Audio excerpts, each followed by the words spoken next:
இடம்பொருள் நேயர்களுக்கு வணக்கம். ஸோ இன்னைக்கு பார்த்தீங்க அப்படின்னா இப்போ பாண்டியன் ஷோ சீரியலில் ஒரு பக்கம் கதிரையும் ராஜியும் பார்க்க நமக்கு நல்லா இருக்கு. அதாவது ராஜி ஆரம்பத்திலேருந்தே பார்த்தீங்க அப்படின்னா ரொம்ப தைரியமான ஒரு பொண்ணாக தான் இருந்திருக்காங்க. அவங்களுக்கு போலீஸ் ஆகணுங்கிற ஆசை தான் இருந்திருக்கு. அதே மாதிரி பார்த்தா கதிருமே அந்த வீட்டில் எப்பயுமே ஒரு போல்டான ஆளாக.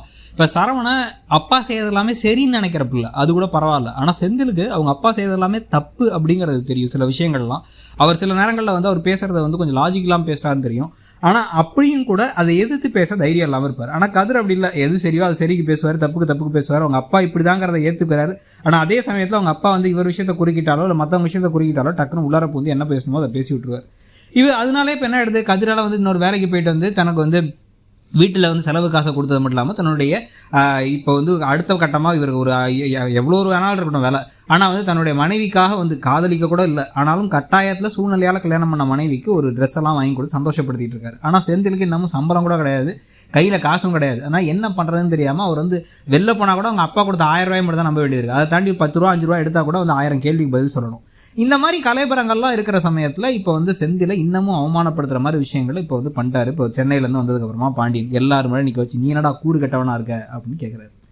அதாவது இப்போ இவருக்கு செந்திலுக்கு கொடுக்கப்பட்ட வேலை வெறும் 2 வேலை இல்லை, ஒரு 7-8 வேலை கொடுத்தாரு வெவ்வேறு இடத்துல.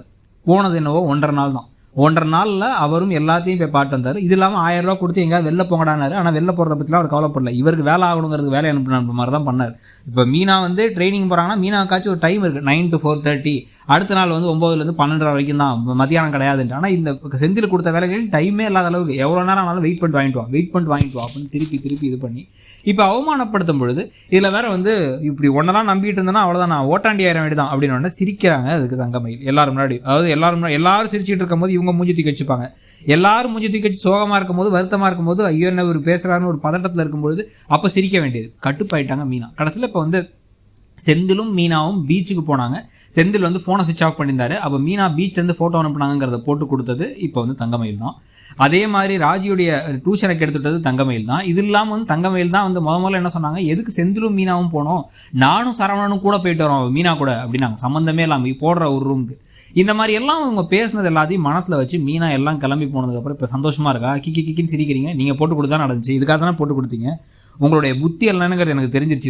இதனால தான் நான் உங்கள்ட்ட தள்ளி இருக்கணும்னு நினைக்கிறது. நான் இன்னொரு தடவை என் விஷயத்தை எங்கள் விஷயத்தை தேவையில்லாமல் நீங்கள் மாமாட்ட சொல்கிறீங்கன்னு பார்த்தா நீங்கள் மாமாட்ட கூட போய் கம்ப்ளைண்ட் பண்ணிங்க. அதெல்லாம் பார்த்து நான் பயப்பட மாட்டேன், கண்டிப்பாக நான் சும்மா விட மாட்டேன் அப்படின்னு மீனாவும் ராஜியும் கேங்காக சேர்ந்து இப்போ தங்கமயில் திட்டுறதுக்கான வாய்ப்புகள் இருக்குது. மீனா கண்டிப்பாக செம கடுப்பாயிட்டாங்க.